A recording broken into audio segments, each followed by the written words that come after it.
할렐루야, 사랑하는 갈릴리 성도 여러분, 참 반갑습니다. 오늘 거룩한 주일 각처에서 예배하기 원하는 여러분들을 주님의 이름으로 축복합니다. 이 시간 마음 정돈하시고 묵상 기도하심으로 성령 강림 후 첫째 주일 예배를 하나님께 드리겠습니다. 귀 있는 자는 성령이 교회들에게 하시는 말씀을 들을지어다. 이기는 그에게는 내가 하나님의 낙원에 있는 생명나무의 열매를 주어 먹게 하리라. 아멘. 성령 안에서 예수 그리스도의 이름으로 우리를 불러주신 하나님 아버지, 거룩한 주의 백성들이 이곳에 모여서 예배하오니 임하여 주시고 우리의 예배를 기쁘게 받아 주옵소서. 예수님의 이름으로 기도드리옵나이다. 아멘. 다 함께 사도신경으로 신앙 고백하시겠습니다. 전능하사 천지를 만드신 하나님 아버지를 내가 믿사오며 그 외아들 우리 주 예수 그리스도를 믿사오니 이는 성령으로 잉태하사 동정녀 마리아에게 나시고 본디오 빌라도에게 고난을 받으사 십자가에 못 박혀 죽으시고 장사한 지 사흘 만에 죽은 자 가운데서 다시 살아나시며 하늘에 오르사 전능하신 하나님 우편에 앉아 계시다가 저리로서 산자와 죽은 자를 심판하러 오시리라. 성령을 믿사오며 거룩한 공예와 성도가 서로 교통하는 것과 죄를 사하여 주시는 것과 몸이 다시 사는 것과 영원히 사는 것을 믿사옵나이다. 아멘. 교동문 136번입니다. 성령 강림 두 번째 교동문입니다. 함께 교독하겠습니다.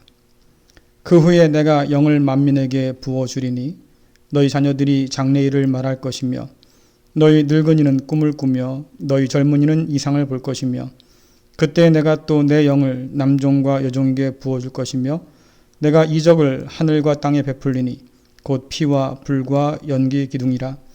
여호와의 크고 두려운 날이 이르기 전에 해가 어두워지고 달이 핏빛같이 변하려니와 누구든지 여호와의 이름을 부르는 자는 구원을 얻으리니 이는 나 여호와의 말대로 시온산과 예루살렘에서 피할 자가 있을 것이며 남은 자 중에 나 여호와의 부름을 받을 자가 있을 것임이니라. 아멘. 다 함께 찬송가 187장 부르시겠습니다.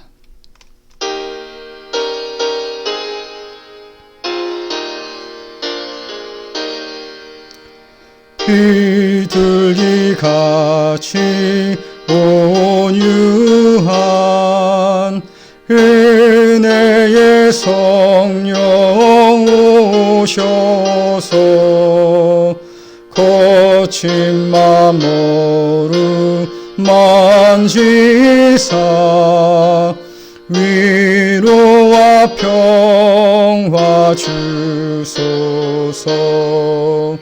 진리의 빛을 비추사 주의 길 바로 걸으며 주님을 옆에 모시고 경건히 살게 하소서. 주님과 동행하면서 거룩한 길로 행하며 진리의 예수 붙잡고 길 잃지 않게 하소서. 연약한 나를 도우사 하나님 나라 이르러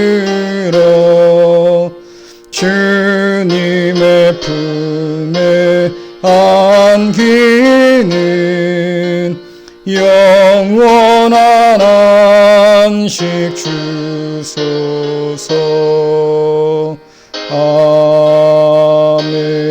아멘. 기도하겠습니다. 거룩한 주일 사랑하는 자녀를 불러주신 하나님 아버지, 주의 거룩한 백성들이 모여 예배하는 이곳에 임하여 주셔서 우리의 예배를 받으시고 영광 받으시기를 원합니다. 우리의 찬양에 마음을 담게 하시고 우리의 기도에 감사가 있게 하시며 우리의 예배에 진정이 있게 하여 주옵소서. 만물의 주인이신 하나님, 우리에게 돌보라 하신 피조 세계를 돌보지 않고 탐욕으로 망가뜨린 우리를 용서하여 주옵소서. 만물과 함께 더불어 살아가는 겸손과 지혜를 덧입혀 주옵시고 우리의 탐욕으로 인해서 고통받으며 탄식하는 만물을 속히 구속하여 주옵소서. 진노 중에라도 우리를 잊지 마시고 긍휼로 인도하여 주옵소서.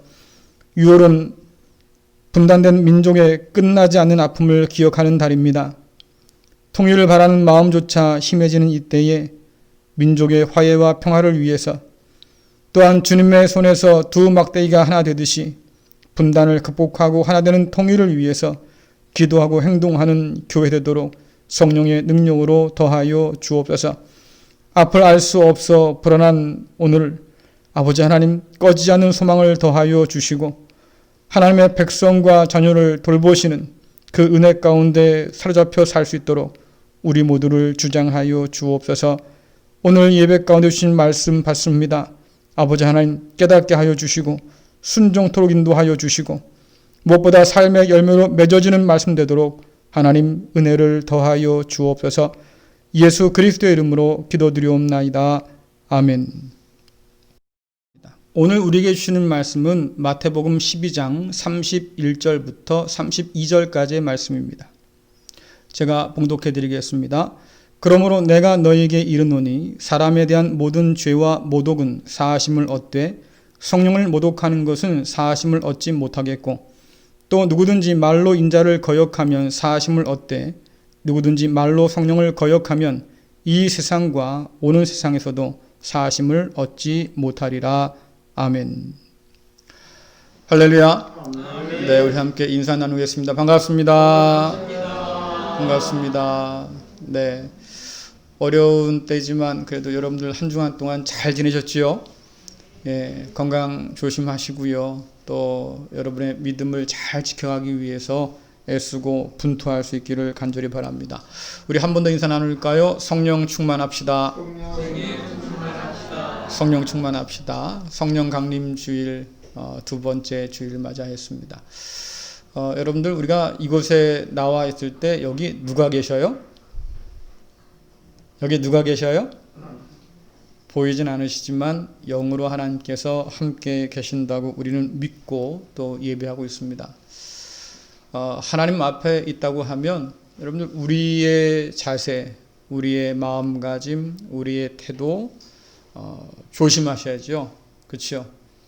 근데 눈에 안 보이시니까 자꾸 우리가 이것을 잊고 흐트러져요. 태도도 그렇고 마음가짐도 그렇고 예배하는 것도 그렇고. 그래서 주께서 신령과 진정으로라고 하는 말씀과 영으로, 진리와 영으로 이렇게 말씀하셨는데 이것이 우리의 모든 것이 하나님께 집중되어서 예배해야 한다는 뜻이죠. 하나님께서 여러분 앞에 계신다고 하는 것, 성령께서 우리 가운데 계신다고 하는 사실, 또 우리가 하나님 안에, 하나님 앞에 있다는 사실 잊지 마시고 매일매일 어디에 계신지 간에 그 하나님과 동행하며 살아가는 우리 모두가 될 수 있기를 간절히 축원합니다. 현대인들이 불안해하는 게 세 가지가 있다고 그래요. 요즘 현대인들이죠. 요즘 사람들이 이게 자꾸 줄거나 떨어지는 걸 보면 불안해한다는 게 있어요. 여러분 뭘까요? 혹시 알고 계세요? 이게 좀 떨어지는 것 같으면 좀 불안해요. 돈. 있죠? 또요. 핸드폰 배터리가 점점 줄어가면 사람들이 불안에 빠진다고 그래요. 야, 이 큰일 났다. 그렇죠? 또요. 젊은 사람들 특히 더 그럴 텐데 데이터. 데이터가 점점 줄기 시작하면 불안에 떤답니다. 그래서 많은 사람들이 핸드폰 배터리가 떨어지기 전에 충전기 연결하려고 하고요. 이것도 안 되면 뭐예요? 보조 배터리라도 갖고 다니는 거예요. 또 이 데이터가 떨어질 것 같으니까 어떡합니까? 집에 돌아오자마자 아니면 뭐 어디 카페나 회사나 가면 제일 먼저 하는 게 뭐 있어요? 와이파이 비밀번호 알아서 연결하는 거. 이게 끊어지면 죽는 줄 알아요. 실험을 한 영상들을 보니까 사람들이 금단 현상에 빠지는데 데이터가 없다. 휴대폰이 충전이 안 돼서 쓰지 못한다. 그럼 사람들이 불안 증상을 일으킨다고 합니다. 이게 요즘 사람들이에요. 그 다음 장로님 말씀하신 것처럼 돈. 통장이 점점 비어가면 불안해져요. 그러니까 이거 채우려고 어떻게 합니까? 죽어라 일하고 있잖아요. 근데 참 이상합니다. 이게 그렇게 중요하진 않은 것 같은데 굉장히 중요하게 생각해서 좀 떨어지거나 줄거나 없어진 것 같으면 그렇게 불안해하는데, 여러분, 성령이 과연 우리 가운데 충만히 거하고 계시냐? 별로 관심이 없어요. 교회가 성령을 통해서 세워졌고 성령 안에 있다고 우리는 믿고 있다고 하는데, 근데 그 성령이 도대체 누구냐? 잘 모르고 살아요. 이런 우리를 위해서 교회 절기는 삼위일체 하나님의 은혜를 골고루 묵상하게 해줍니다. 창조절기에는 창조주 하나님을, 또 부활주일이라든가 아니면 고난주간이라든가 이런 때는 성자 예수님을, 또 이렇게 성령 강림 주간에는 성령 하나님을 우리가 묵상하게 되지요. 오늘은 성령 강림 후 첫째 주일인데 우리가 잊고 지내는 성령 하나님을 묵상하기에 참 좋은 그런 절기 같습니다. 지난주에는 성령께서 다른 보혜사로 우리에게 오셔서 우리 가운데 머물기 시작한 성령 강림 사건에 대해서 살펴보았어요. 승천하신 주님께서 제자들을 남겨주셨는데 그 제자들과 함께하고 싶어서 성령을 보내주셨습니다. 그래서 성령을 통해서 주님께서는 제자들과 함께 하시고 하나님 나라의 복음을 가르치시고 또 증언하는 일을 오늘도 계속하고 계신 거죠. 성령은 진리의 영입니다. 창조의 영이시지요. 그 성령께서 교회를 통해서 오늘도 하나님 나라의 진리를 선포하고 계시고 하나님 나라의 그 놀라운 복음을 땅끝까지 전하고 계십니다. 누굴 통해서요? 우리를 통해서. 우린 자꾸 착각해요. 우리가 하나님을 붙들고 하나님을 이용할 수 있다고 생각하지만 아니에요. 성경은 우리에게 분명히 말해주는데 우리가 하나님께 붙들려서 하나님의 뜻을 따라서 우리가 사용되는 거예요. 하나님이 우리의 도구가 아니고요. 우리가 하나님의 도구지요. 우리는 이 성령을 통해서 그리스도 예수 앞에 불려 나왔고 이 성령을 통해서 십자가의 복음이 무엇인지 깨닫게 되었고 이 성령을 통해서 우리는 믿음을 갖게 돼요. 이 성령을 통해서 우리는 새로운 피조물로 교회로 또 거룩한 성도로 창조되지요. 바울은 이 성령을 통해서 우리가 십자가의 능력을 깨닫게 되는데 그 안에서 지혜와 의로움과 거룩함과 구속함을 얻는다고 그럽니다. 여러분, 구원의 은혜 가운데 가장 먼저 우리가 얻는 은혜가 뭡니까? 구원의 은혜는 여러 가지가 있어요. 그런데 가장 먼저 우리가 얻는 첫 번째 은혜는 우리의 죄가 용서받는 은혜지요. 이 용서받는 은혜가 없다고 하면 우리는 의롭게 될 수도 없고 거룩해질 수도 없어요. 하나님께서 십자가를 통해서 우리에게 우리의 죄사함을 허락해 주셨기 때문에 우리가 의롭게 되고 거룩하게 되어갈 수 있는 거죠. 그렇다고 하면 예수 믿고 얻은 축복 중에 제일 먼저 뭐가 제일 좋으냐? 그러면 내 죄가 용서받은 겁니다. 허물의 사함을 입은 사람, 하나님 앞에서 감사할 수 있고 기뻐할 수 있는 사람이지요. 자, 그런데 오늘 우리가 읽은 말씀에 의하면 하나님께서 용서하지 않는 죄가 있다고 그래요. 아니, 아들까지 아끼지 않고 우리에게 내어주셔서 우리의 죄를 용서하시고 구원하기를 기뻐하신 하나님이신데 어떻게 그 하나님께서 용서하지 않는 죄가 있을 수 있을까 싶은데 오늘 말씀 보면 성령을 모독한 죄 혹은 성령을 회방한 죄, 이것은 용서받지 못한다. 이 세상뿐만 아니라 앞으로 오는 세상 가운데서도 영원히 용서받지 못한다 말씀하셔요. 그럼 도대체 여러분들 성령을 회방하는 죄는 뭡니까? 성령을 모독하는 죄는 뭘까요? 우리가 어떻게 했길래 용서받지 못한다고 성경은 말하고 있을까요? 오늘 그걸 좀 살펴보려고 그래요. 오늘 우리가 마태복음 12장 말씀을 중심으로 살펴볼 텐데요. 이거 보기 전에 먼저 9장 말씀을 살펴보는 게 맞습니다. 마태복음 8장까지는 산상수훈이라든가 예수님께서 제자들에게 혹은 군중들에게 가르치신 예수님의 가르침을 모아두었습니다. 8장까지요. 그리고 마태복음 9장부터는 예수님께서 귀신 들린 사람들을 고친다거나 병든 사람을 고친 이 치유 사역들을 모아두었어요. 사람들이 예수님 말씀을 듣고 또 예수님의 능력을 바라보면서 두 갈래로 갈립니다. 야, 정말 저 예수님 말씀 대단하다. 또 예수님 능력 대단하구나. 저분이 정말 메시아인 것 같아. 그래서 예수님을 따라다니는 사람들이 생기는 반면에 한편에서는 예수님에 대한 비난과 저항이 더 거세졌습니다. 이상하죠? 아니, 그렇게 귀한 말씀을 증거해 주시고 또 눈앞에서 놀라운 능력을 펼쳐 보이시는데 왜 사람들이 비난할까? 여러분, 마태복음 9장 34절 읽어볼까요? 예, 한번 찾아보시고 화면에도 있습니다. 함께 읽습니다. 시작. 바리새인들은 이르되 그가 귀신의 왕을 의지하여 귀신을 쫓아낸다 하더라. 아멘. 여러분, 바리새인들은 예루살렘부터 내려온 사람들이에요. 누굴 보려고? 예수님 보려고. 야, 그 먼 길을 내려와서 예수님 보려고 하니까 예수님을 대단히 사랑하는 사람인가 보다 싶을 텐데 그게 아니고요. 예수님을 감시하고 예수님을 헐뜯고 비난하기 위해서. 도대체 저 예수가 뭐라고 하는 거야? 그거 감시하려고 일부러 내려온 사람인 거예요.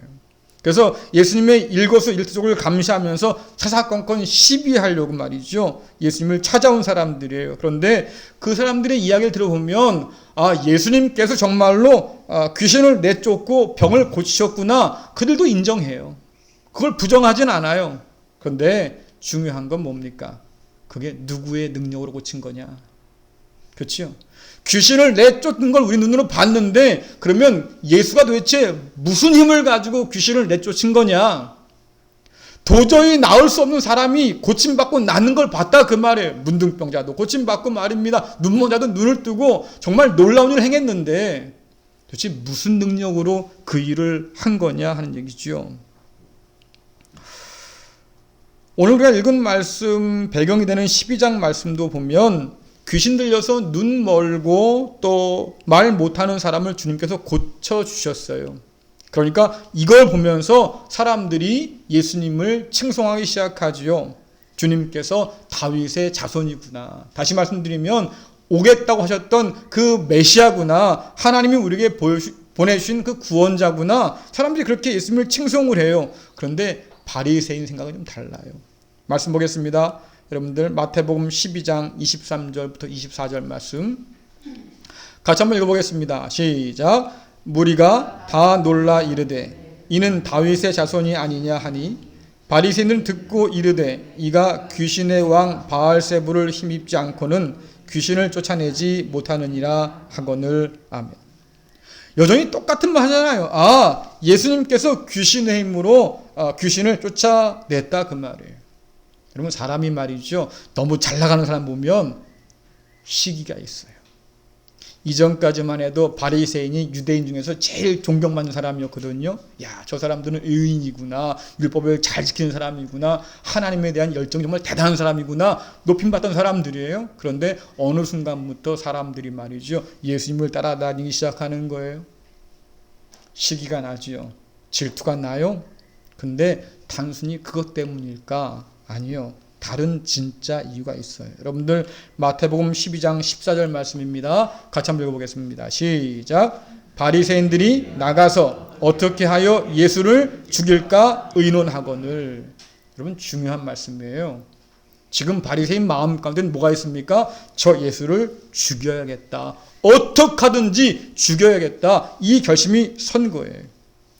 다만 예수님 주변에 너무나 사람들이 많으니까 그 사람들 눈치를 볼 수밖에 없는 거죠. 이거 예수님 잘못 건드렸다가는 우리가 큰 일을 당하겠단 말이죠. 그러니까 어떻게 하든지 간에 예수를 죽일 방법을 찾고 그때까지 우리가 기다리면서 집요하게 예수님을 쫓아다니자 말이죠. 이게 바리새인의 속마음이에요. 단순히 질투, 단순한 시기 아니에요. 그 마음 가운데 예수님을 죽이려고 작정했어요. 그럼 그들이 찾아낸 방법이 도대체 뭐냐 하는 거지요. 예수를 죽일 방법이 도대체 뭐냐. 저 예수에게서 그 많은 사람들 다 떼어내고 예수 혼자 남겨서 말이죠. 우리가 쉽게 죽일 수 있는 방법이 도대체 뭐냐 생각해 보니까 여러분 요즘 정치하는 사람들이 자주 써먹는 방법이 있죠. 그거 혹시 들어보셨습니까? 프레임 정치. 아마 신문이라든가 가끔 보면 그 얘기 많이 나올 거예요. 프레임. 이건 뭐냐면 상대방에게 내가 미워하거나 내가 싫어하거나 정치적으로 반대편에 있는 사람이 있어요. 그런 사람에게 부정적인 이미지를 덮어 씌워서 그 이미지로 올가매는 거예요. 그래서 사람들의 판단, 사람들의 생각을 흐려놓는 것, 정치 선동 기법이죠. 근데 여러분들 우리나라 정치에도 이 고질적인 프레임이 있습니다. 신문 보시면 다 아시겠지만 우리가 흔히 접할 수 있는 것이 뭐냐면 빨갱이 좌파 프레임이에요.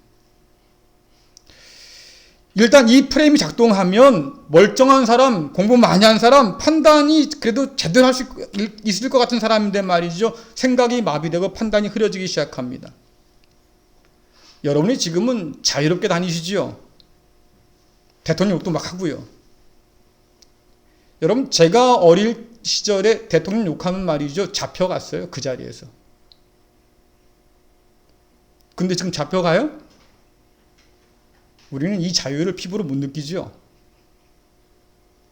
예전에 제가 그런 얘기 들은 적이 있어요. 택시를 탔습니다. 택시기사랑 이런저런 얘기하면서 요즘 말이지 대통령이 말이야 뭐 이랬는데 말이죠. 그 차가 그대로 어디로 가요? 경찰서로 들어갔어요. 손님은 싫고 그런 시대가 있다 그 말이에요. 지금은요. 누가 뭐라고 그래도 잡아가요? 아니에요. 그만큼 우리가 자유를 누립니다. 자, 그런데 1980년대 민주화를 요구했던 사람들에게 당시 권력자들이 덮어씌운 프레임이 있습니다. 좌파 빨갱이다. 여러분 민주화를 요구하는데 왜 좌파예요? 왜 빨갱이에요? 말할 자유를 주세요. 우리에게 온전한 투표권을 허락해 주세요. 모든 일들을 말이죠. 민주로 처리합시다. 이게 요구하는데 말입니다. 이게 왜 좌파 빨갱이에요? 그런데 그거 덮어 씌워서 간첩으로 몰아세워서 많은 사람이 죽었어요. 지금 우리와 우리 자녀들이 누린 이 자유, 그들의 희생으로 값지게 얻은 거지요. 자, 그런데 그렇게 해서 민주화가 많이 이루어졌는데 말이죠. 아직도 좌파 빨갱이 프레임은 여전히 막강한 힘을 발휘하고 있습니다. 심지어 교회도 이 프레임의 희생양이 되었어요. 여러분 요즘 신문이라든가 뉴스 한번 들어보세요. 좌파 교회가 있고 우파 교회가 있다고 그래요. 이상하죠? 성경은 같은 하나님, 같은 성령, 같은 주님을 섬긴다고 하는데 그들은 말합니다. 야, 좌파 교회 하나님과 우파 교회 하나님은 달라. 생각해보면 말입니다. 이게 코미디보다 더 웃긴 거예요. 근데 웃을 수가 없어요. 여러분 어떻게 웃을 수 있겠어요? 너무 무서운 일인데. 인간의 욕망을 더 씌워서 말이죠. 하나님은 내 편이다 만들어 놓고 내 편이 아닌 모든 다 누군 거예요? 하나님의 원수다. 이런 프레임을 갖고 있는 사람이잖아요. 이게 얼마나 무서워요, 여러분들. 그리스도 예수의 몸이 하나인데 좌파계 우파계 찢어 놓는 거지요. 여러분 이게 안 무서워요? 두려운 일이에요. 여러분 말 조심하셔야 돼요, 정말. 하나님 앞에서 정말 두려운 일이거든요. 여러분께 물어볼게요. 예수님은 좌파였을까요? 우파였을까요? 대답해 보세요, 여러분들. 예수님은 좌파의 예수님입니까? 우파의 예수님입니까?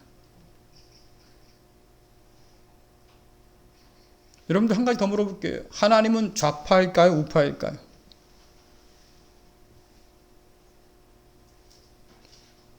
이런 질문이 가능이나 해요? 하나님은요, 좌파, 우파의 하나님이 아니에요. 그럼에도 불구하고 우리가 예수님한테, 하나님한테 이런 프레임으로 가두어 두려고 그래요? 하나님은 그런 프레임에 갇힐 뿐이 아닌데도 불구하고 우리가 포기하지 못하는 거예요. 그러니까 자꾸 한쪽으로 몰아세우려고 하잖아요. 여러분, 죄인들의 친구가 되어주고 병자를 고쳐주고 진리를 가르치고 하나님 앞에서 합당하게 말이죠. 회개의 삶을 살아라고 그렇게 주께서 말씀하시는데 좌판에 우판에 말할 수 있겠어요? 우리가 하나님 믿는 사람이면 하나님께서 정의를 요구하신다는 사실 정도는 압니다. 힘 있는 자들에게, 가진 자들에게, 가난한 사람들에게 함부로 하지만 하나님 말씀하시잖아요. 그러면 가난한 자에 대해서 긍휼을 요구하시고 공의를 요구하시는 그 하나님, 우리에게 정의롭게 행하라고 명하시고 평화를 요구하시는 그 하나님, 여러분 어때요? 우파예요? 좌파예요? 그런 하나님에게 이런 치졸한 정치 프레임을 덮어 씌워놓고 말이죠. 판단한다고 하는 게 이게 얼마나 얄팍한 일입니까? 근데 이게 우리가 하는 일이라 그 말이에요. 하나님을 내 편에 세우려는 이 말도 안 되는 욕망들을 우리가 내려놔야 되는데 멈추려고 하질 않아요. 기어이 하나님을 내 옆에 놓고 편가르게 하고 말이죠. 이게 우리의 욕망이에요. 근데 바리새인도 그랬어요. 멈추려고 하질 않아요. 하나님을 모르는 사람도 아니고 하나님을 너무 잘한다는 사람인데 여전히 이 욕망 가운데서 해방되질 못해요. 풀려나질 못해요. 자, 이 바리새인들이 말입니다. 예수님께 덮어 씌운 프레임 뭡니까? 저 귀신 들린 사람이야. 병자를 고치고 말입니다. 귀신을 내쫓는데 그 모든 게 뭐예요? 귀신의 힘을 가지고 그렇게 하는 거야. 이 귀신 들린 자라는 프레임을 덮어 씌웠어요. 그리고 가짜 뉴스를 자꾸 만들어내기 시작하지요. 야, 저 귀신의 힘으로 귀신을 물리치고 말입니다. 기적을 일으킨 저런 예수, 저 위험한 사람이야. 위험한 사람이야. 그러면서 율법을 잘 아는 바리새인답게 말이죠. 하나님 말씀 들먹거렸을 거예요. 레위기 19장 31절, 20장 6절, 27절 살펴볼까요? 함께 읽겠습니다. 시작. 너희는 신접한 자와 박수를 믿지 말며 그들을 추종하여 스스로 더럽히지 말라. 나는 너희 하나님 여호와니라. 신접한 자와 박수 무당을 음란하게 따르는 자에게는 내가 진노하여 그를 그의 백성 중에서 끊으리니 남자나 여자가 접신하거나 박수 무당이 되거든 반드시 죽일지니 곧 돌로 그를 치라. 그들의 피가 자기들에게로 돌아가리라. 아멘. 무슨 말이에요? 귀신을 만나서 귀신에게 덮어 씌워서 귀신의 힘을 가지고 말이죠. 무당일을 하고 이런 사람들이 있어요. 그거 이스라엘 백성 가운데 끊어내라. 심지어 뭐라고 말씀하고 계십니까? 그를 돌로 쳐 죽이는데 그 죄값이 너에게 가는 것이 아니라 귀신 들린 그들에게 갈 것이다.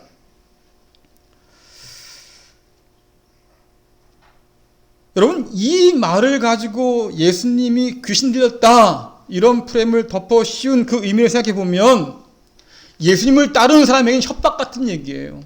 무슨 얘기예요? 야, 잘 들어. 예수에게서 멀리 떨어지지 않으면 너희들도 예수와 똑같이 귀신을 섬기는 사람으로 간주할 거야. 그렇죠? 너 예수와 친해? 너도 귀신 들렸어? 너도 귀신을 따르는 거야?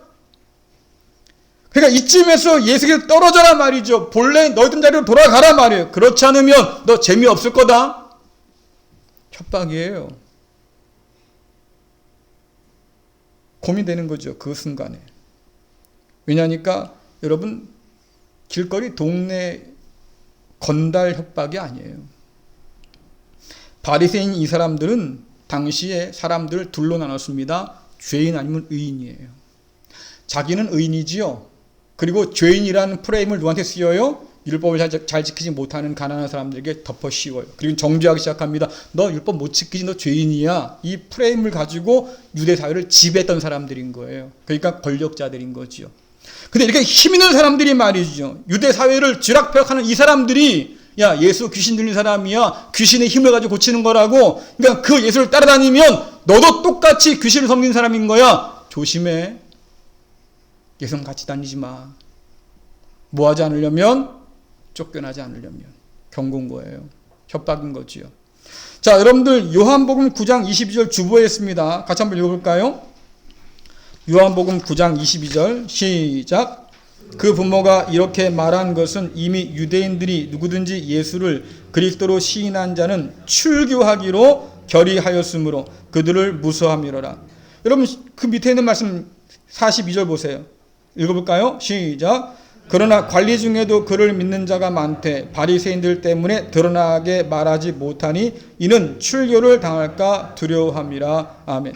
밑에 또 읽어볼까요? 16장 2절 시작. 사람들이 너희를 출교할 뿐 아니라 때가 이르면 무릇 너희를 죽이는 자가 생각하기를 이것이 하나님을 섬기는 일이라 하리라. 아멘. 여러분, 이게 프레임의 무서운 거예요. 출교당할 거야. 그 말은 뭐냐면 너 하나님 백성 아닐 거야. 너 끊어낼 거야, 이 말이에요. 자, 끊어지면 어떤 일이 벌어집니까? 마을에서 쫓겨나야 돼요.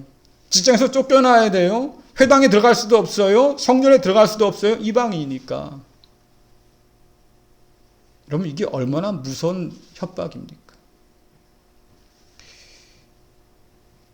우리는 알잖아요. 야, 예수님이 귀신을 가지고 귀신을 물리쳤다고 말도 안 들어간 적 있네. 우린 그게 가짜 뉴스인 줄 알아요. 그런데 사탄도 하나님 말씀을 인용해서 예수님을 시험했으니까 바리새인들이 하나님 말씀을 인용해서 말이죠. 예수를 그렇게 죽이려고 하는 거 뭐 일도 아닐 거예요. 예수님과 예수님을 따르는 군중들을 따로 떼어놓고 말이죠. 예수를 죽일 명분과 기회를 얻기 위해서 이렇게 가짜 뉴스를 만들어냈어요. 여러분, 이게 얼마나 무서운 일이에요. 다른 사람을 죽이기 위해서 거짓 소문을 만들어내고 그 소문으로 그 사람을 죽음으로 몰아넣는 거, 이게 얼마나 무서운 일입니까? 아합 왕이 말입니다. 옛날 아합 왕이 아주 못된 왕이 있었습니다. 그런데 포도밭을 보고 너무나 좋아서 야, 이 포도밭 좀 살 수 없을까? 그래서 주인을 좀 알아보라고 그랬어요. 나봇이라는 사람이 그 포도밭의 주인이었습니다. 그래서 흥정을 했어요. 내가 후하게 쳐줄 테니까 이 포도밭 나한테 팔면 안 될까? 나봇이 그래요. 아, 죄송합니다. 하나님께서 조상들에게, 우리 기업에게 나눠주신 땅이기 때문에 우리가 함부로 팔 수 없습니다. 이 땅은 조상 대대로 우리가 갖고 있는 땅이니까 팔아서는 안 됩니다. 그래? 그래서 이 아합도 그걸 모르는 사람이 아니니까 그럼 어쩔 수 없네. 그리고는 집에 들어와서 말이죠. 한숨을 쉬는 거예요. 아이고야. 그 땅이 눈에 아른거리는 거죠. 그 포도원 참 좋은데 갖고 싶다. 그 안에 이세벨이 왔어요. 아니, 무슨 일로 그렇게 한숨 푹푹 쉬고 있는 거예요? 내가 이만저만해서 나봇에게 포도원 팔려고 그랬는데 안 판다고 그러잖아. 그래서 지금 포기했는데 너무 아까워서 그래. 근데 이세벨은요, 하나님을 모르는 여자예요. 바알 섬기는 자잖아요. 아니, 왕이 뭐 그것 깎아가지고 그래요. 우리나라 왕은 그거 그냥 뺏으면 그만인데, 그거 어떡합니까? 거짓 증인을 세웠어요. 그리고 거짓 말을 퍼뜨리기 시작합니다. 가짜 뉴스를 만들어낸 거예요. 저 나봇이 보니까 하나님을 모독하는 자더라. 내가 봤다 말이지. 그렇게 해서 증인을 만들어가지고 말이죠. 거짓말 덮어 씌워서 나봇을 죽여버렸어요. 그 다음에 포도원을 뺏어버렸어요. 여러분, 이게 정의로워요? 이게 하나님 보시기에 의로워요? 병자를 고치고 귀신 들린 자를 고쳐주신 예수님께 저거 귀신의 힘으로 하는 거야. 혐의를 덮어 씌워놓고 말이죠. 죽일 준비하고 있는 겁니다. 여러분, 이게 온전해요? 하나님을 안다고 했던 바리새인들이 한 일이에요. 자, 그런데 주님께서 이 위기 가운데서 물러서지 않습니다. 25절 보니까 주님께서 바리새인의 계획과 뜻을 생각을 알고 있다고 그랬어요. 그래서 그들이 말하는 가짜 뉴스에 대항하면서 팩트 체크를 하신 거지요. 주님께서 뭐라고 말씀하셔요? 야, 생각해봐라. 내가 사탄의 힘을 빌려서 귀신을 내쫓는다고 하면 사탄 나라에 지금 분쟁이 생긴 건데, 그렇잖아요. 분쟁이 생긴 건데 이런다고 하면 사탄의 나라가 온전히 설 수나 있겠냐? 말도 안 된다 그 말이에요. 그 다음에 또 한 가지는 내가 사탄의 힘을 빌려서 말이죠. 귀신의 힘을 빌려서 귀신을 쫓아내는 것이라고 하면 너희들 가운데 유대인 중에서 귀신을 쫓아내는 사람 도대체 뭐냐? 그들은 누구의 힘을 가지고 그렇게 귀신을 쫓아내는 거냐? 그들이 하나님의 능력을 가지고 쫓아낸다고 너희들이 인정하는 거라고 하면 내가 귀신을 쫓아낸 것은 왜 귀신의 힘을 쫓아낸 거냐? 설명해봐라 그 말이에요. 설명할 수가 없잖아요. 근데 이것보다 더 중요한 게 있어요. 주님께서 바리새인들에게 묻고 있는 겁니다. 너희들이 지금 무슨 일을 하고 있는지 좀 알기는 알고 그러는 거냐 하는 얘기죠. 여러분, 마태복음 12장 28절 말씀 읽어볼까요? 함께 읽습니다. 시작. 그러나 내가 하나님의 성령을 힘입어 귀신을 쫓아내는 것이면 하나님의 나라가 이미 너에게 임하였느니라. 여러분 굉장히 중요한 말씀이에요. 귀신의 힘을 입어 귀신을 쫓아내는 것이 아니라 성령의 힘을 입어서 귀신을 쫓아낸 것이다 말이에요. 이것은 단순히 병 고치거나 귀신을 쫓아내는 치료가 아니라 하나님 나라가 너희 가운데 지금 임했고 사탄 나라가 지금 무너지고 있다고 하는 증거다 그 말이지요. 무슨 말씀이에요? 지금 내가 하고 있는 이 모든 일들은 하나님께서 행하시는 놀라운 구원의 역사라 하는 얘기입니다. 자, 그런데 바리새인은 그것을 뭐라고 그래요? 하나님의 일을 사탄의 일이라고 지금 말하고 있는 거예요. 여러분 생각해 보세요. 하나님 보고 사탄이네. 여러분 이것보다 더 큰 신성모독이 있어요? 감히 하나님 보고 사탄이라고 말이죠. 하나님이 행하신 일을 보면서 저거 사탄이 하는 일이야 라고 한다고 하면 우리가 하나님을 얼마나 모독하는 일이겠어요. 그래서 주께서 바리새인에게 물었습니다. 도대체 넌 어느 편에 서 있는 거냐? 하나님 편인 거냐? 사탄 편인 거냐? 여러분 30절 읽어볼까요? 12장 30절 함께 읽습니다. 시작. 나와 함께 아니하는 자는 나를 반대하는 자요. 나와 함께 모으지 아니하는 자는 해치는 자니라. 아멘. 바리새인들은 주님과 함께하는 사람이 아니고 주님을 반대하는 사람들인 거죠. 주님께서 성령을 힘입어서 하나님 나라의 백성을 부르고 모으고 계시지만 바리새인들은 말입니다. 주님께서 모은 걸 지금 흩어놓으려고 하는 거예요. 주님과 사람들을 떼놓으려고 하는 거니까. 바리새인 자신들은 예수를 믿지 않지요. 근데 자기만 안 믿는 것이 아니라 남도 믿지 못하게 지금 막고 있는 거잖아요. 회방하고 있는 거잖아요. 성령께서 행하신 일들을 지금 바리새인들이 말이죠. 가로막고 방해하고 있는 거예요. 주님께서 말씀하십니다. 그게 바로 성령을 모독하는 거야. 그게 바로 성령을 회방하는 거야 말이죠. 그리고 이것이 절대로 용서받을 수 없는 죄라고 말씀하십니다. 여러분 베드로 기억하실 거예요. 주님 앞에 멋져지게 고백했잖아요. 주는 그리스도시요 살아계신 하나님의 아들입니다. 고백하고 나니까 주님께서 기분이 좋으셨어요. 이야, 네가 깨달은 게 아니야. 하나님께서 내게 주신 지혜인 거지. 그리고 뭐라고 말씀하십니까? 그래 됐다. 이제 내가 너에게 비밀 하나 말해줄 텐데 내가 지금 십자가 지러 간다. 나 죽으러 가는 거야. 베드로가 뭐라고 그럽니까? 주님, 안 될 일이죠. 주님 앞에 가로막았어요. 베드로가 항변했다 그랬습니다. 그건 주님을 꾸짖고 책망했다는 얘기예요. 여러분 제자가 스승을 책망해요. 왜 그랬을까요? 주님 얘기가 다르잖아요. 난 지금 주님과 함께 예루살렘 가가지고 로마 쫓아내고 말이죠. 우리가 헤롯 자리에 앉아서 한 자리 하려고 하는 건데 여기서 죽으면 어떡합니까? 우리는 안 될 말이죠. 주님은 살아 있어야 돼요. 이거잖아요.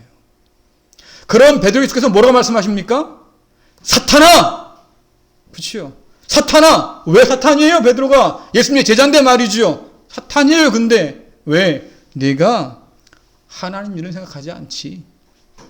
내 욕심, 내 욕망만 지금 생각하고 있는 거지. 그래서 내가 하나님의 일을 지금 막고 있는 거지. 너 사탄이야.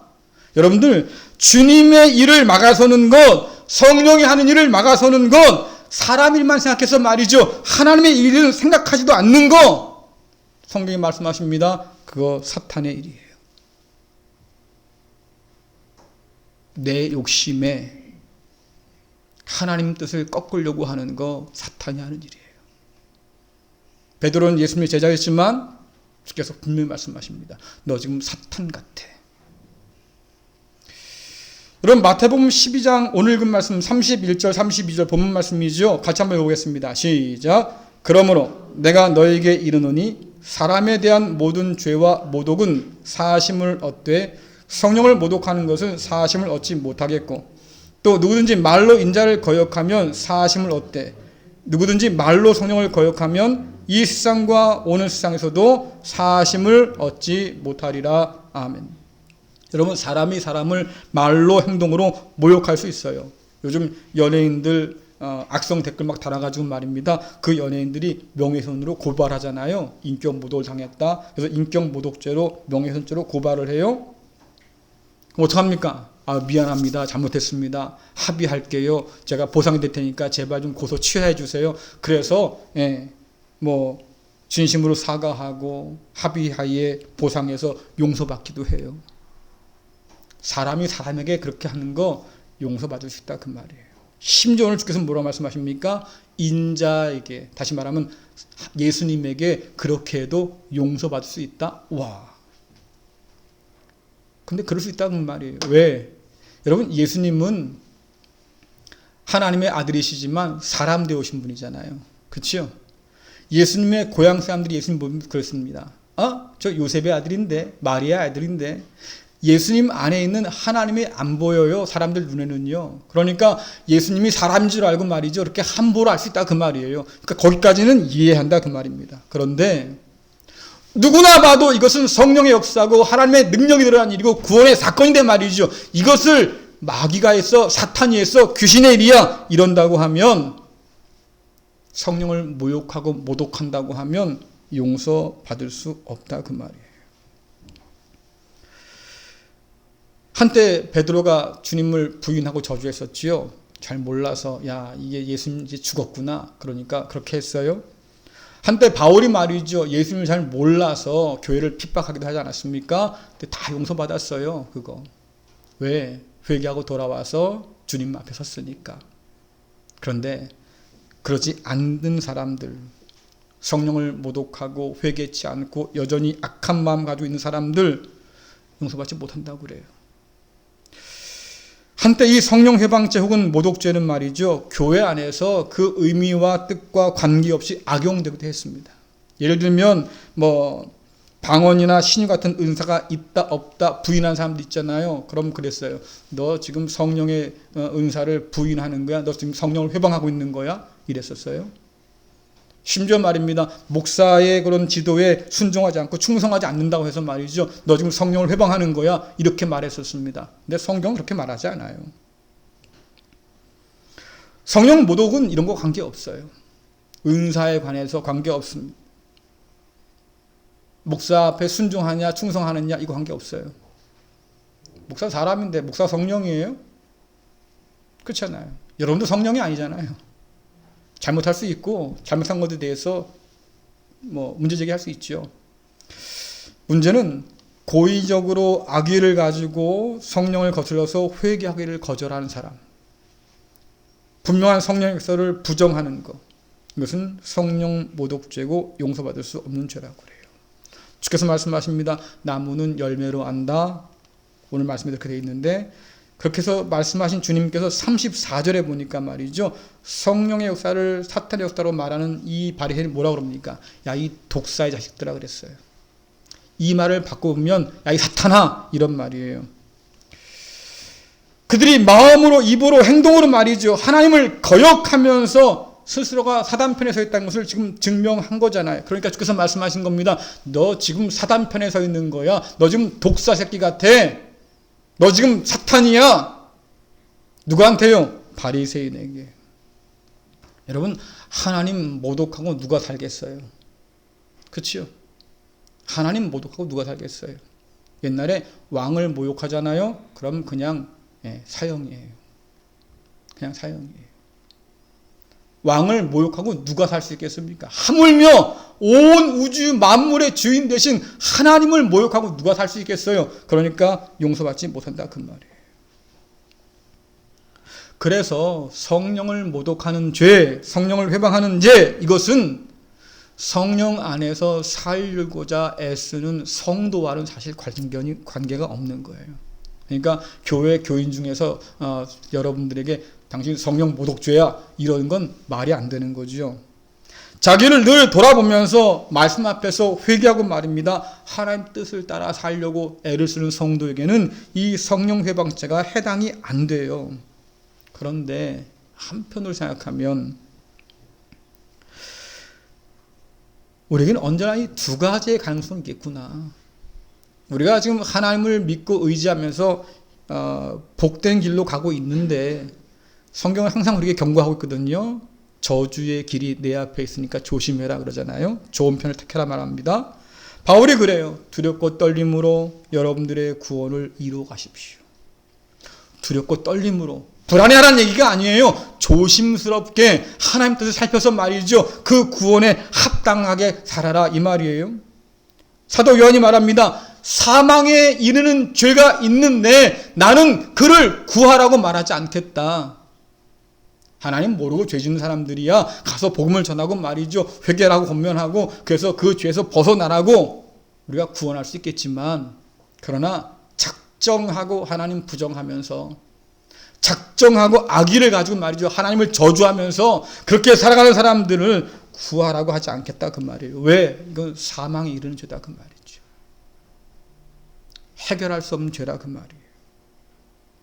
믿음을 떠나서 고의로 예수님을 부인하고 성령을 거부하고 회개하기를 거절하는 이 완악한 죄가 우리 앞에 도사리고 있기 때문에 자칫 잘못하면 우리가 그 죄 가운데 넘어질 수도 있겠다 싶은 거예요. 성경에 보면 데마라는 사람이 나옵니다. 바울의 동역자였고 아주 좋은 협력자였어요. 근데 어느 날 그가 예수님을 버렸어요. 그리고 어떻게 합니까? 세상으로 나갔다. 왜? 세상이 좋아서. 예수 믿고 살다간 죽을 것 같으니까, 예수 믿고 살다가는 핍박받고 말이죠. 내가 예수 믿어서 좋을 게 아무것도 없을 것 같으니까 어떻게 합니까? 예수님을 버리고 떠났어요. 배교했어요. 이런 사람들은 구원할 수 없다 그 말이에요. 용서받을 수 없다 그 말이죠. 성경이 우리에게 경고하는 게 있습니다. 우리가 성령을 근심케 할 수 있다고 그래요.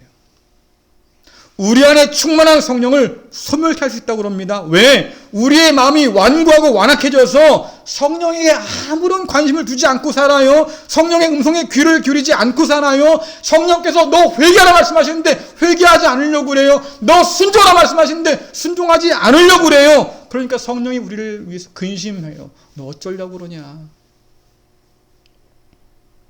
너 거기서 돌이키지 않으면 죽어. 어떡하려고 그래. 하나님의 인내가 남았을 때에 지금 돌아오는 게 좋을 텐데 너 자꾸 고집스럽게 그렇게 가면 너 죽는단 말이에요. 여러분, 우리의 구원은요 성령 안에서 안전해요. 기억하세요. 우리의 구원은 성령 안에서 보장되어 있는 거예요. 그런데 우리가 이 성령 밖에 있다고 하면, 성령을 떠난다고 하면, 여러분 이스라엘의 초대왕이 누굽니까? 사울이잖아요. 하나님 뭐라고 말씀하셨어요? 나중에 사울에게 내가 그를 버렸으니.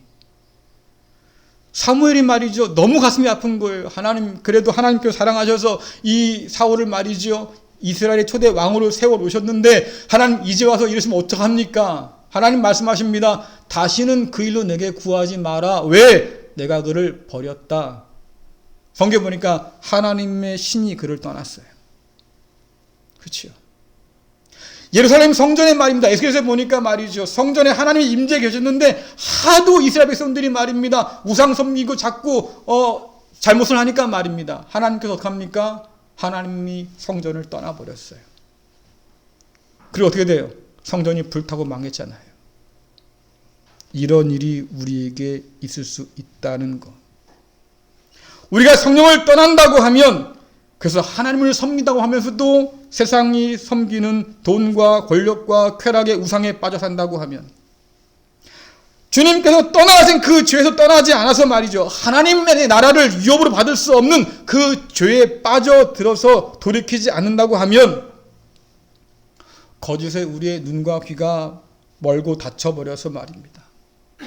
우리를 불러주시는 그 성령의 음성을 듣지 못하고 거절하고 회개치 않는다고 하면 저와 여러분에게 하나님의 인내가 끝났을 때에 아무런 소망도 남지 않을 거예요. 그때는 우리가 땅을 치고 후회해도 소용이 없겠지요. 여러분, 이게 얼마나 안타까운 일입니까? 그리스도 예수를 믿는다고 하면서도 우리에게 아무런 소망이 없다고 하면, 내가 성령 안에 있는 줄 알았는데 말이에요. 성령 밖에 있었다고 하면 이게 여러분 얼마나 안타까운 일이에요. 사랑하는 성도 여러분, 성령 안에 머물기를 간절히 축원합니다. 성령 충만함 가운데 살 수 있기를 간절히 축원합니다. 성령 안에서 구원의 날까지 하나님이 저와 여러분의 구원을 인쳐 놓으셨어요. 보증하셨습니다. 그러나 우리가 성령 밖에 있다고 하면 우리가 성령을 소멸하고 말이지요. 성령을 근심케 하고 그 죄에서 돌아오지 않는다고 하면 우리 역시도 여전히 성령을 회방하고 성령을 거역한 그 죄에서 벗어날 수 없다 그 말이에요. 그 두려운 날이 우리에게 이르기까지 여러분 다른 것 보지 말고요. 오직 그리스도 예수 안에 성령 안에 머물 수 있기를 간절히 축원합니다. 그 은혜 가운데 머물러 살 때에 우리는 소망 가운데 하나님 나라를 기대할 수 있을 거예요. 어려운 시대지요. 그러나 이 소망이 우리를 살게 할 겁니다. 모쪼록 성령 충만함 가운데 살아가는 저와 여러분 될 수 있기를 간절히 축원합니다. 기도하겠습니다. 하늘에 계신 우리 아버지, 이 땅의 교회와 자녀를 위해서 성령을 보내주시고 하나님 나라의 소망 안에 살게 하심을 감사드립니다. 여전히 성령을 회방하는 세상 속에서 성령을 따라 살도록 부르셨사오니 우리가 해야 할 말을 가르치시고 증거할 담대함을 더하여 주옵소서. 우리를 성령으로 충만케 하셔서 하나님의 큰 구원을 따라 겸손히 살도록 도와주옵소서. 성령의 음성에 귀를 기울여 성령을 근심케 하는 죄에서 떠나게 하시고 하나님의 기쁨으로 거룩함을 따라 살아가는 열망을 허락해 주옵소서. 예수님의 이름으로 기도드리옵나이다. 아멘. 찬송가 196장 다 함께 부르시면서 예물 드립니다.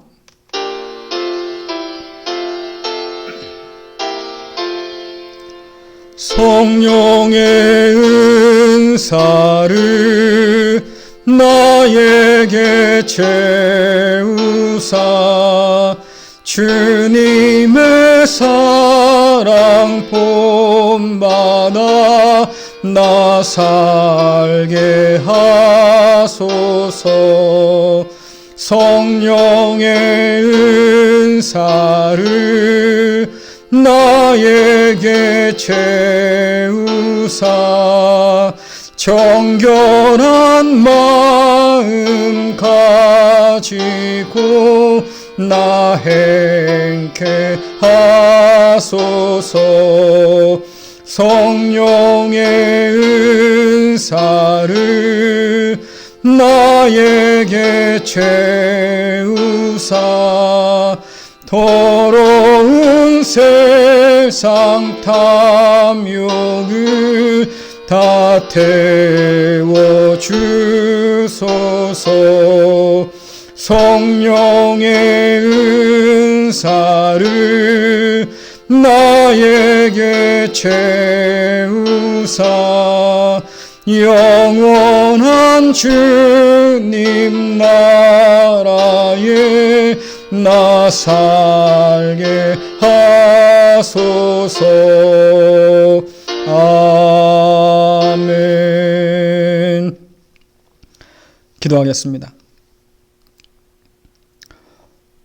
광야의 이스라엘을 하늘의 만나로 반석의 생수로 먹이신 하나님 아버지, 들의 백합화와 공중에 나는 새도 입히시고 먹이시는 하나님 아버지, 사랑하는 자녀들의 삶에 같은 은혜로 더하여 주셔서 이 어려운 세상을 살아가심을 참 감사합니다. 이 광야 같은 세상 가운데서 하늘의 소망을 바라보며 살아가심도 참 감사드립니다. 감당할 수 없는 그 은혜로 인하여서 이 시간 귀한 예물을 올려드리오니 아버지 하나님 기쁘게 받아 주옵소서. 예물을 드린 주의 백성들의 삶 가운데 늘 함께하여 주셔서 하늘의 만나로 또한 반수의 생수로 먹여 주옵소서. 주님과 함께 세상 끝날까지 그 변함없는 사랑과 은혜 가운데 살아갈 수 있도록 주여 도와 주옵소서. 예수님의 이름으로 기도드리옵나이다. 아멘. 교회 소식 전해드리겠습니다. 수도권 지역 코로나19 확산으로 6월 한 달 동안 주일 오전 예배를 제외한 모든 모임을 중단하게 되었습니다. 수요 예배는 영상 설교로 유튜브에 올려드리겠고요. 또 새벽 기도에는 신청하신 분에게 설교 원고와 기도 제목을 전달하겠습니다. 여러분 카톡으로 신청해 주시면 좋겠습니다. 나만이 아닌 남을 위한 배려로 방역 지침을 지켜주시기 바랍니다. 갈릴리 교회는 예배당과 또 차량을 정기적으로 소독하고 있습니다. 예배 중에도 마스크를 착용하고 반드시 지정된 좌석을 이용합니다. 또 출입 시에 발열 체크 및 손 소독 반드시 하시고요.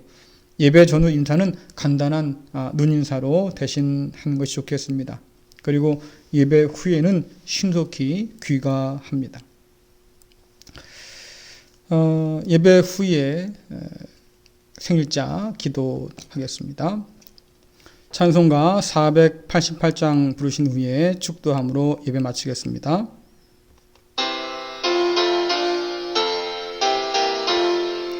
이 몸의 소망 무언가 우리 주 예수뿐일세. 우리 주 예수 밖에는 믿으리야 주 없도다. 주 나의 반석이시니 그 위에 내가 서리라. 그 위에 내가 서리라. 기도하겠습니다.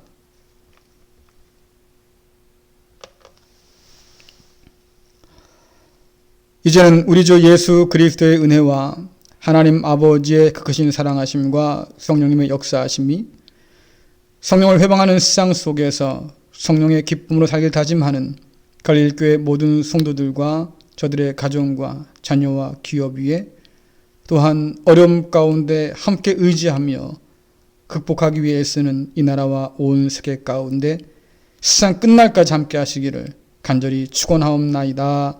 아멘.